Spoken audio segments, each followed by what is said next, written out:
Hello everyone, welcome to my channel. आज की video में हम देखेंगे कि हम अपने किचन गार्डन में किस तरह से सब्जियां लगाएं जिससे कि हमें लगातार सब्जियां तोड़ने को मिलती रहें।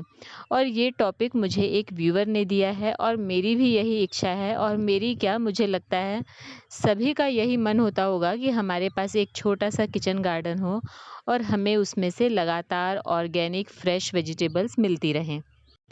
और मुझे लगता है किचन गार्डन में ही ये पॉसिबल है, पूरी तरह से नहीं पर कुछ हद तक तो ये पॉसिबल है। खेतों में ये पॉसिबल नहीं है क्योंकि वहाँ बड़े पैमाने पर सब्जियां लगाई जाती हैं। उसकी एक प्रॉपर मतलब एक केयर होती है सभी पौधों की एक साथ। और किचन गार्डनिंग में किचन गार्डनिंग में हम कंटेनर्स में प्लांट्स लगाते हैं। हर प्लांट अलग अलग कंटेनर में लगा हुआ है तो हम अलग तरह से देखभाल कर सकते हैं। और अगर हम चाहते हैं कि लगातार हमें सब्जियां मिलती रहें, बीच में ब्रेक ना हो, तो उसके लिए हमें थोड़ी सी प्लानिंग के साथ चलना पड़ेगा। और उससे भी ज़्यादा इम्पॉर्टेंट है कि हमारे पास कंटेनर्स की संख्या थोड़ी ज़्यादा होनी चाहिए। मैं भी देखिए यही कोशिश करती हूँ, लेकिन मेरे पास कंटेनर्स कम है तो मैं ये नहीं कर पाती हूँ। हाँ, फिर भी मैं साल भर कुछ ना कुछ अपने किचन गार्डन से लेती रहती हूँ, लेकिन जितना मैं चाहती हूँ वो नहीं कर पाती क्योंकि कंटेनर्स मेरे पास थोड़े कम हैं। तो देखिए, जब हम नॉर्मल गार्डनिंग करते हैं सीज़न के हिसाब से, तो एक बार हम सारे कंटेनर्स में सीडलिंग कर लेते हैं और उसके बाद 3 साढ़े 3 महीने तक हम उन पौधों की देखभाल करते हैं। फ्रूटिंग होती है, हार्वेस्टिंग होती है, सब कुछ होता है। 3 साढ़े 3 महीने का एक प्लांट का लाइफ साइकिल होता है और उसके बाद सारे पौधे हमारे धीरे-धीरे डल हो जाते हैं, ख़राब हो जाते हैं, उनका सीज़न ख़त्म होने लगता है और फिर हम सारे प्लांट्स हमें हटाने पड़ते हैं और फिर हम दोबारा से सीडलिंग करते हैं।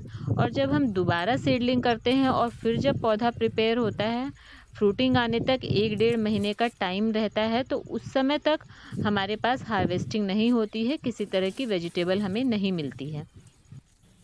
और हम चाहते हैं कि ये गैपिंग ना हो और हमें लगातार वेजिटेबल्स मिलती रहें, तो उसके लिए हमें लगातार सीडलिंग करनी होगी और उसके लिए हमें हमारे पास हमेशा खाली कंटेनर्स अवेलेबल होने चाहिए। तो इसके लिए हमें देखिए थोड़ी सी प्लानिंग के साथ चलना पड़ेगा। तो पहले तो हम वो सब्जियां देखते हैं जो पूरे साल भर तक हमें फ्रूटिंग देती हैं। और मुझे तो अभी 2 ही सब्जी समझ आ रही है, एक बैंगन और मिर्ची, जो हमें साल भर तक फ्रूटिंग देती है। तो आप ये दोनों अपने गार्डन में ज़रूर रखिए। कुछ पौधे आप बैंगन के अलग-अलग वैरायटी के और कुछ पौधे आप मिर्ची की भी कई वैरायटी आती हैं, तो वो आप ज़रूर लगाइए। और एक आप पुदीना अपने पास ज़रूर रखिए, इसकी भी आप अच्छी तरह केयर करेंगे तो ये भी पूरे साल आपके पास बना रहेगा। बाकी सारी सब्जियां सीज़नल होती हैं, कुछ 2 सीज़न तक चलती हैं, कुछ स्पेसिफ़िक एक ही सीज़न के लिए होती हैं। जैसे जो बेल वाली सब्जियां होती हैं, ये ज़्यादातर गर्मी और बरसात 2 सीज़न तक चलती हैं। और जैसे टमाटर हो गया, ये बरसात और ठंड 2 सीज़न चलता है। ये गर्मी में भी थोड़ा बहुत चल जाता है, मतलब अगर आप थोड़ी-सी केयर करते हैं, छाँव में रखते हैं, तो आप गर्मी में भी ग्रो कर सकते हैं। लेकिन ये ठंड और बरसात में ज़्यादा अच्छे होते हैं। और कुछ सब्जियां हैं जो आप सिर्फ एक ही सीज़न लगा सकते हैं। ठंड की जो ज़्यादातर सब्जियां होती हैं वो सिर्फ ठंड में ही लगाई जाती हैं। कुछ हैं पालक वगैरह जो थोड़ा गर्मी तक भी चलते रहते हैं, थोड़ी सी हम ज़्यादा केयर करें तो। नहीं तो ज़्यादातर सब्जियां ठंड में ही लगती हैं। तो इन सीज़नल वेजिटेबल्स को थोड़ी सी प्लानिंग के साथ लगाना पड़ेगा। देखिए, हर वेजिटेबल प्लांट का एक लाइफ साइकिल होता है जो कि लगभग 3 से साढ़े 3 महीने का होता है। मतलब मैं आपको एक एवरेज बता रही हूँ। जब हम सीड लगाते हैं तो सीड लगाने से लेकर के जब तक हार्वेस्टिंग होती रहे, मतलब बिल्कुल लास्ट फ्रूटिंग होती रहे, जब तक पौधा बिल्कुल डल ना हो जाए, वो समय होता है 3 महीने का, किसी में साढ़े 3 महीने का। तो इतना एक टाइम होता है जो पौधे को पूरा लास्ट तक मैच्योर होने में लगता है। जब हम सीड लगाते हैं तो सीड लगाने से लेकर के फ्लावरिंग आने में लगभग 1 से डेढ़ महीने का समय लग जाता है। किसी प्लांट में 35 दिन में फ्लावरिंग होती है, किसी में 40 दिन में, किसी में 45 में, किसी में 50 में। मैं आपको एक एवरेज बता रही हूँ कि लगभग आप डेढ़ महीना मान के चलिए कि डेढ़ महीने बाद फ्लावरिंग आना शुरू हो जाती है। फ्लावर्स के बाद फ्रूट बनते हैं।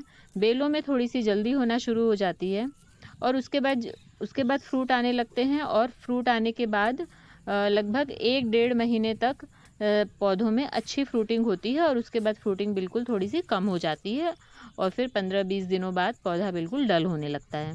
तो लगभग 3 साढ़े 3 महीने तक का ये पूरा साइकिल होता है।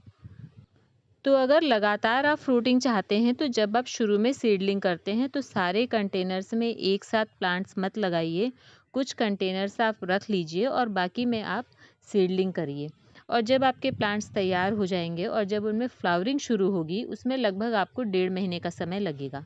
तो जब फ्लावर्स आना शुरू हों, उस समय आप नए पौधों की सीडलिंग उन बचे हुए कंटेनर्स में कर दीजिए। अब क्या होगा, जब फ्लावरिंग के बाद फ्रूटिंग होने तक, पौधा पूरा मैच्योर होने तक 1-1.5 महीने का समय लगेगा और तब तक जो आपने अभी सीडलिंग की है वो वाले पौधे आपके तैयार हो जाएंगे। और जब ये वाले पौधे तैयार हो जाएं, इनमें फ्लावरिंग शुरू हो, तो आप अपने पुराने वाले पौधे हटा सकते हैं और फिर उनमें आप नए सीड्स डाल सकते हैं। तो बस इसी तरह से आपको करते जाना है और सीडलिंग करते समय हमेशा इस बात का ध्यान रखें कि सीज़न के अकॉर्डिंग ही आप सीड्स लगाएं। जब जिस वेजिटेबल के बीज लगाने का समय हो, उसी हिसाब से आप लगाएं। कुछ एक सब्जियों को छोड़ करके बाकी सभी सब्जियां सीज़नल होती हैं, पूरे साल भर नहीं लगाई जाती हैं। हर सब्ज़ी का अपना एक सीज़न होता है, उसी हिसाब से आप सीडलिंग करेंगे तो आपको अच्छे रिजल्ट्स मिलेंगे। तो देखिए, मैं भी इसी तरह से लगाने की कोशिश करती हूँ, लेकिन मेरे पास कंटेनर्स कम पड़ जाते हैं। अभी देखिए, मैं टमाटर ऐसे ही लगाऊंगी क्योंकि टमाटर लगाना मुझे बहुत पसंद है। मेरे किचन में बहुत ज़्यादा यूज़ होते हैं और अभी लंबे समय तक लगेंगे। अभी से लेकर के आप दिसंबर जनवरी तक आराम से इसके सीड्स लगा सकते हैं। एक बैच तो देखिए मैंने लगा दिया है। मेरे छोटे छोटे पौधे लगभग कुछ दिनों में तैयार हो जाएंगे और भी मैंने बीज अभी डाल दिए हैं। तो इसी तरह से मैं दिसंबर तक, मैं जनवरी तक टमाटर लगाती रहूँगी। कुछ कुछ पौधे मैं लगाती रहूँगी, एक साथ सारे नहीं लगाऊंगी, नहीं तो एक साथ खूब सारे टमाटर हो जाएंगे और फिर एक साथ इतने सारे यूज़ नहीं होते हैं। तो देखिए, किसी भी चीज़ का कोई अपना एक स्पेसिफिक रूल नहीं होता है। और यहाँ पर देख लीजिए, ये मैंने कल आपको ये बीन्स के पौधे दिखाए थे, इतने अच्छे थे, इतनी सारी फ्लावरिंग हुई थी, लेकिन देखिए बंदरों ने आकर के सारा पौधा नोच दिया है। खूब सारे फ्लावर उन्होंने तोड़ दिए हैं, पर कोई बात नहीं, ये भी नेचर का एक पार्ट है।